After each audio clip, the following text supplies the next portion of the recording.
Ao ler numa ensinança com uma mensagem de 1962, que a meditação é um exercício muscular, sugestivo, fonético e cérebro-espinhal, é relativamente tranquilo compreender, em 1962, os aspectos musculares, fonéticos e até mesmo sugestivos da meditação.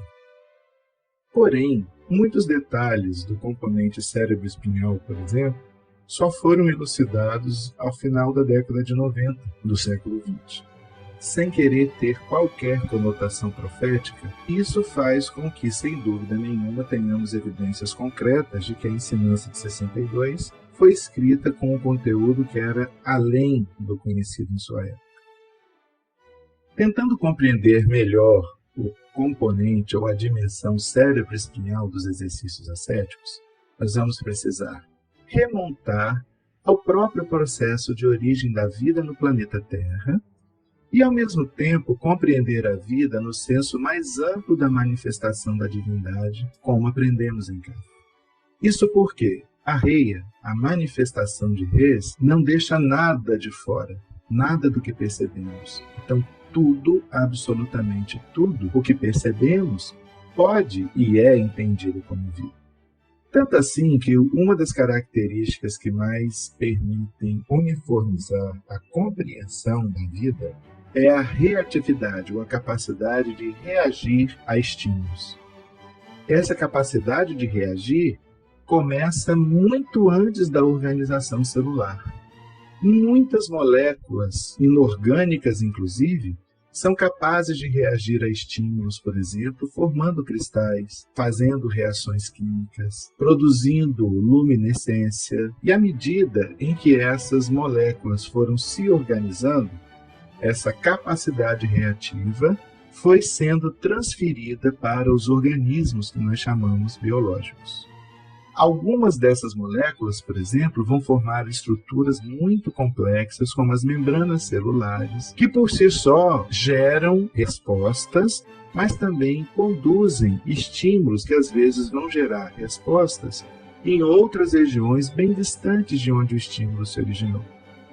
Muitos organismos unicelulares contêm substâncias na sua organização celular, como filamentos de actina, filamentos de miosina e outros filamentos que são capazes de responder a estímulos que vêm do meio ambiente e, ao mesmo tempo em que conseguem propagar esses estímulos que chegam até as suas membranas, espalhando-os dentro de suas próprias células.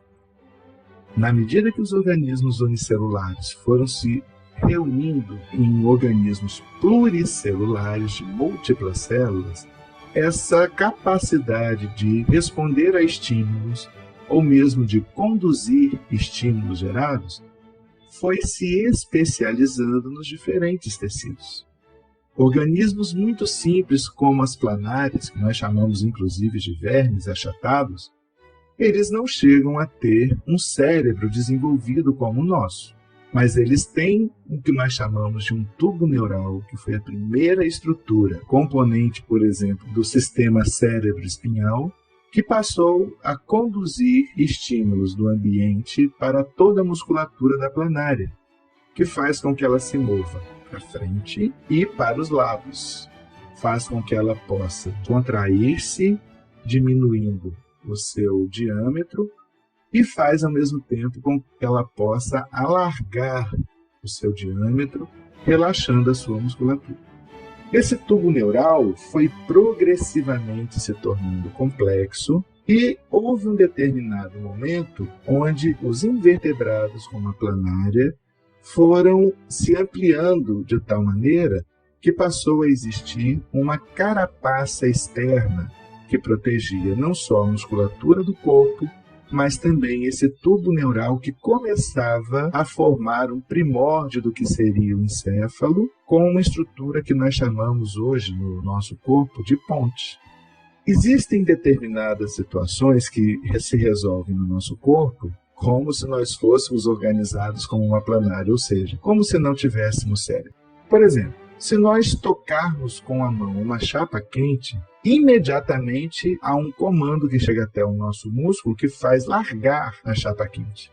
Isso aconteceu porque neurônios, terminações nervosas táteis que existem na ponta dos nossos dedos, ao se depararem com o calor, mandam um estímulo que vai até a nossa coluna vertebral. Dentro dela tem a nossa medula espinhal, e a própria medula espinhal, que faz parte do sistema nervoso, comanda para que larguemos a placa quente. Então, a musculatura de braço, antebraço e mão se contraem de tal maneira que nós puxemos a mão da superfície quente. Esse processo se chama arco reflexo, e ele se dispara na ponta de um dedo, vai até a coluna vertebral e não acontece o envolvimento do cérebro, como se nós fôssemos uma planária. Mas o processo da vida continuou trabalhando o que seria o sistema nervoso. De imediato, os organismos que não tinham ossos foram se apresentando a outros organismos que tinham ossos, os vertebrados, como nós. E uma coisa muito importante aconteceu.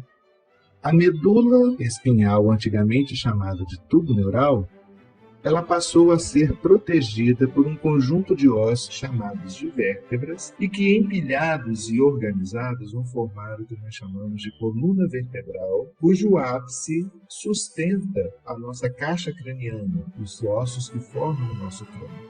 A coluna vertebral, portanto, não só protege a medula espinhal, que é esse componente importante das respostas do tipo arco-reflexo aos estímulos que podem ser percebidos pelo nosso tato, mas também ela dá saída a uma série de nervos que vão ser responsáveis pela locomoção e pela atividade de vários outros órgãos distantes do sistema nervoso.